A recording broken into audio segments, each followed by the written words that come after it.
どんなことを語ろうが、人間の語ることはいつも皆同じだ。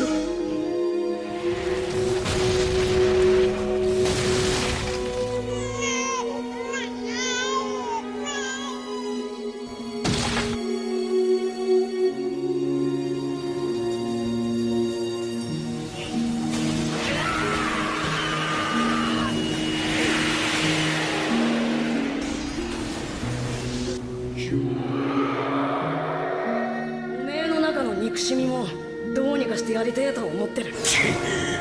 お前はバカか。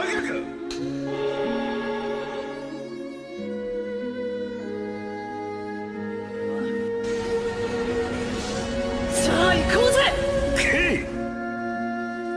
Waouh, waouh, à quoi venons-nous d'assister? Je ne sais pas, j'en suis encore tout chamboulé. Ouais, chamboulé c'est le mot. Après nous avoir accompagnés depuis l'épisode 1 de Naruto, c'est dans le chapitre 55 de Boruto que Kishimoto décide de faire disparaître un pilier de son histoire. Ce démon, cette calamité que l'on a tous tantôt craint et tantôt apprécié. Découvrant tout au long des aventures de Naruto, pourquoi ce dernier avait tant de rancœur et de haine en lui. Et c'est en même temps que Naruto que nous l'avons aussi vu évoluer, passant de démon à queue incontrôlable à véritable défenseur du village. Et aujourd'hui l'heure est grave mes amis, car nous venons de perdre un ami. Kurama, merci. Merci pour tous ces bons moments que tu nous as fait vivre et de t'être sacrifié pour nous. Merci pour ta bienveillance et ta gentillesse. J'espère que l'on se reverra là-haut, mon ami. Ohio Minna, ici Afro. J'espère que vous avez la pêche comme sur le feu. Bienvenue dans le Bendo, dans le Banks si vous préférez. Et aujourd'hui on se retrouve pour la review du chapitre 55 de Boruto. Chapitre qui marque la fin d'une ère, mais aussi une volonté de l'auteur de nous prévenir qu'aucun personnage de l'ancienne génération ne sera épargné et qu'il se peut bel et bien que Naruto meure réellement dans les prochains chapitres. Bref, avant d'en parler, si vous appréciez les reviews Boruto, n'hésitez surtout pas à liker cette vidéo et à vous abonner, car je publie régulièrement du contenu concernant ces licences. Donc si vous voulez réfléchir, rigoler et vous amuser, vous êtes au bon endroit. Bref, parenthèse étant passée, passons maintenant si vous le voulez bien à la review de ce chapitre 55 de Boruto. Alors, qu'on soit bien d'accord, et à la grande surprise générale, ce chapitre m'a laissé perplexe. Oui, perplexe. Mes au revoir du début concernant Kurama ne voulait absolument pas dire que j'avais kiffé, bien au contraire. J'ai juste dit au revoir à un vieil ami.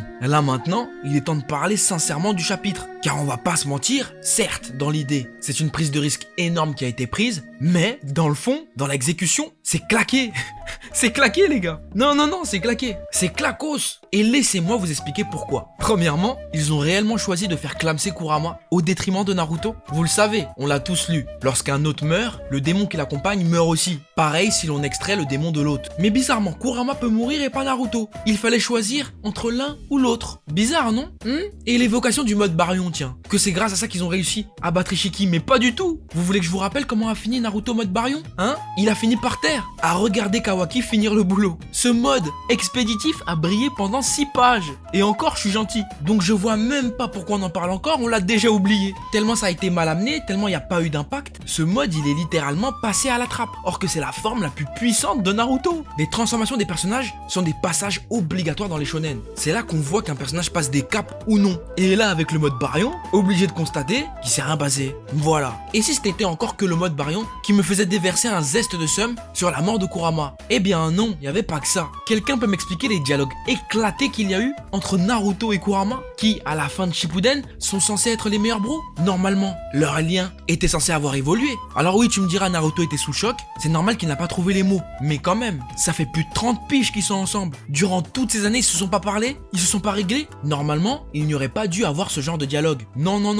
On aurait dû être sur des dialogues plus touchants. Des dialogues où chaque personnage étant prêt à mourir, au préalable, allait réellement dire ce qu'il pensait. Moi, j'aurais aimé voir des dialogues du genre. Franchement, ça s'est mal passé au début, mais purée, qu'est-ce que t'es mon gars? Kurama, qu'est-ce que t'es mon gars? Tu m'as tout pris, mais tu m'as aussi tout donné. Car grâce à toi, j'ai pu ramener Sasuke et ramener la paix dans le monde Shinobi. Tu te souviens avec Aku et Zabuza? Tu te souviens face à Orochimaru dans la forêt? Tu te souviens face à Neji? Dans chacun de mes combats, tu as été présent. Tu m'as accompagné et aidé à gagner. Qu'est-ce que je vais devenir sans toi? Je suis pas prêt à ce que tu partes. Cela aurait dû être les mots de Naruto. Et Kurama aurait dû répliquer. Avec Naruto, oui, je sais, je t'ai fait la misère. Je sais, j'ai pas été un bon. Mais qu'est-ce que je te kiffe? Tu as réussi à enlever les ténèbres dans mon cœur. Et tu as fait de moi une meilleure personne. Alors oui, des fois je fais le mec. Ou la bête. Appelle ça comme tu veux. Mais sache que je suis fier de la personne que t'es devenue. Tu as réussi grâce à ton courage. Et un peu grâce à mon aide. À atteindre tous tes objectifs. Et même si tous ces putains de villageois t'ont dénigré et jeté des pierres au début, tout comme on m'a dénigré moi, eh bien toi et moi ensemble, on leur a montré qu'avec un peu de détermination et de courage, même le plus grand des ratés peut devenir le plus grand des ninjas. Fais attention à toi Naruto, mon ami, mon frère, au revoir. Et après il y a Naruto qui crie derrière, non ne t'en vas pas. Et il pleure, ça, avec des images de flashback et une putain d'OST triste. Je te jure tu chiales ta race, je te fais chialer ta race tout de suite là. Mettez-moi scénariste s'il vous plaît. Ça on te met ça, tu pètes ta bière à la baraque. C'est trop, t'aurais pu que chialer. Et au final ils nous ont mis un départ de Kurama, on dirait il s'en fout. On dirait Naruto aussi il s'en fout. Il dit ouais je sais pas, j'ai des doutes, le village.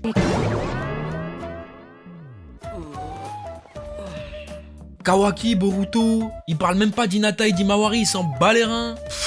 Et l'autre qui jusqu'au bout fait l'ancien, en lui disant maintenant je suis plus là, t'es claqué. Donc fais gaffe, sinon tu vas vite venir me rejoindre. Ça m'a saoulé. Ah je te dis j'étais saoulé. Honnêtement ce passage là, claqué. Oh là là, claqué à l'œuf. Et en plus ça sent grave. Le t'inquiète en fait il est pas mort, il va revenir par un procédé scénaristique trouvé par Kishimoto. Et on va tous être là à dire oh en fait il était pas mort. Tu sais des trucs à la DBS là, oh là là Seigneur. Mais bon, si au moins cette mort a du bon, c'est pour le cas de Naruto et Sasuke. 抜かせ化け物はお互い様だ Car oui, à la fin de Naruto, ils sont considérés comme étant des dieux. Oui, des dieux vivants, grâce au pouvoir du Rikudo. Étant maintenant privés de leur pouvoir, ils sont redevenus des merdes. Bon, ils sont toujours forts, mais beaucoup moins. C'est fini les combats Momoshiki, Naruto, Sasuke, là, c'est fini. C'est fini frérot. Kurama il l'a dit, hein. Si tu fais le fou, tu vas mourir. Sasuke il a plus son œil. Sache que même Kiba maintenant, c'est chaud. Kiba, Shino, Tenten, là, ils peuvent le prendre, hein. Ils peuvent les prendre en sandwich. Ils vont pas assumer. Non, je rigole.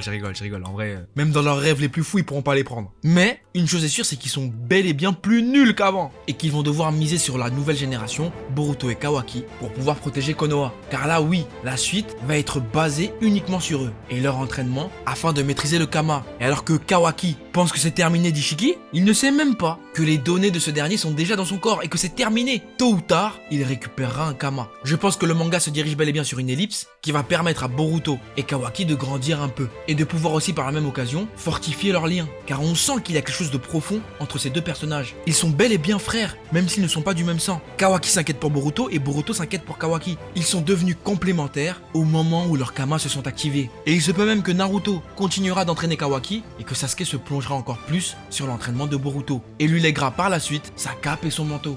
En tout cas, une chose est sûre, c'est qu'ils ne sont pas seuls. Kara est loin d'avoir été démantelé et le comportement d'Amado est quelque peu étrange. Ce dernier marmonne tout seul, s'inquiète pour Kawaki, sachant que Kawaki est un réceptacle. Qu'est-ce qu'il compte faire de ce dernier? Il reste encore Delta et Code comme ennemis. Est-ce que tous les deux ils vont se mettre à attaquer Konoha? Telle est la suite des événements. En tout cas, comme me l'avait fait remarquer le frérot Mikaelu9 sur Twitter, Code a bel et bien un Kama. Sauf qu'à la différence des autres, ce dernier est blanc. Un Kama raté. Cela veut dire qu'il ne peut pas servir d'hôte et qu'il peut peut-être à la limite se servir des pouvoirs d'Ishiki, mais pas de devenir Ishiki. Ce dernier lui ayant laissé pour objectif de faire avaler soit Boruto soit Kawaki à Jubi, afin d'obtenir le fruit de la planète et de récupérer toutes les informations, dont celle d'Ishiki, très important, afin de devenir un Otsutsuki et continuer sa phase d'évolution, en dévorant planète sur planète. On est rendu à un délire cosmique de Marvel, c'est incroyable. Au début c'était des ninjas, c'est devenu des Power Rangers et maintenant c'est des dieux cosmiques. Laisse tomber. Bon, et pour tous ceux qui boudent en disant que Code,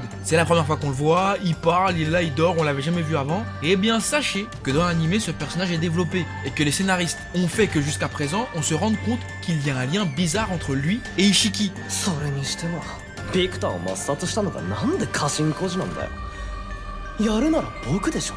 Ce dernier veut sans cesse lui plaire, il a la même marque que lui sur le visage, trop d'éléments similaires, faisant que ce personnage en question est très bizarre. Cela dit, je peux comprendre que cela ait été un peu déroutant et que vous n'avez pas tout de suite compris ce qui venait foutre là. C'est la raison pour laquelle, même s'il y a là les fillers, je vous conseille vivement de regarder l'animé. C'est important pour avoir un suivi sur le long terme. Enfin bref, voilà. En soi, ce chapitre m'a laissé dubitatif, perplexe, sur le cul. Honnêtement, le décès de Kurama était tellement rapide, tellement sans émotion que il peut pas avoir une note de ouf. C'est pourquoi je vais lui mettre la note de 6,5. Je sais, tu vas me trouver dur, je sais. Mais quand même, on parle de Kurama là. Merci à tous ceux qui m'ont envoyé des messages sur Instagram et sur Twitter pour me prévenir du chapitre. N'hésitez pas à le faire dès qu'un chapitre sort, à m'envoyer les VF. Des gros bisous à la personne qui m'a envoyé le chapitre en VF sur Instagram. Je mets pas ton Insta parce que sinon ils vont venir te casser la tête. Mais tu te reconnaîtras, merci à toi. Et là tout de suite, j'attends ton avis, ta note. Qu'est-ce que tu en as pensé? Est-ce que tu as détesté, pas détesté? Dis-moi tout dans les commentaires comme d'habitude, c'est important. Et c'est notre petit rituel. Voilà. Sur ce, c'est la fin de cette vidéo. J'espère qu'elle t'aura plu. N'hésite pas à mettre un gros pouce bleu si tu l'as apprécié. Abonne-toi à la chaîne et rejoins la famille, frérot, c'est important. Suis-moi sur les les réseaux sociaux, Facebook, Twitter, Instagram et TikTok. Et n'oublie pas que tous les liens pour mon concours qui te permettent de gagner le jeu de ton choix, les 14 premiers tomes de Demon Slayer, ainsi qu'un chèque cadeau de 100 € dans le magasin de ton choix, tout ça est dans la description. Le gagnant sera désigné le 5 mars, donc si t'es chaud, tout est dans la description pour participer. Voilà, tout est dit, et quant à moi, je te dis à très vite sur cette chaîne pour de nouveaux contenus. Sayonara frérot, et sœurette, bisous. La mention le palace, finir en loose day comme Galas. Pour la chou fonce day, mais je suis serein, je vais les fumer, j'aime les famas. On la mention le palace, finir en loose day comme Galas. Pour la chou fonce day, mais je suis serein, je vais les fumer, j'aime les famas. Ça parle de gros cul, de gros chèques, de gros pètes. Découper les forts, refaire la machette. Je veux pas la bougie, moi je veux la ratchet. Je veux pas la bougie, moi je veux la ratchet. Elle laissera jamais ma carte, je suis pas offset. Mais elle est mignonne, elle a des faussettes, des fossiles, des faux seins et des faux seufs. Elle va me ruiner, je vais finir homeless. J'aime trop la vérité quand elle blesse. Poto t'es rincé, faut que tu te laisses. Mon ex est revenu depuis qu'elle a vu que je fais des milliers de vues sur le net. J'aime trop la vérité quand elle blesse. Poto t'es rincé, faut que tu te laisses. Mon ex est revenu depuis qu'elle a vu que je fais des milliers de vues sur le net. Fuck le Covid, c'est relou, maman t'as faim.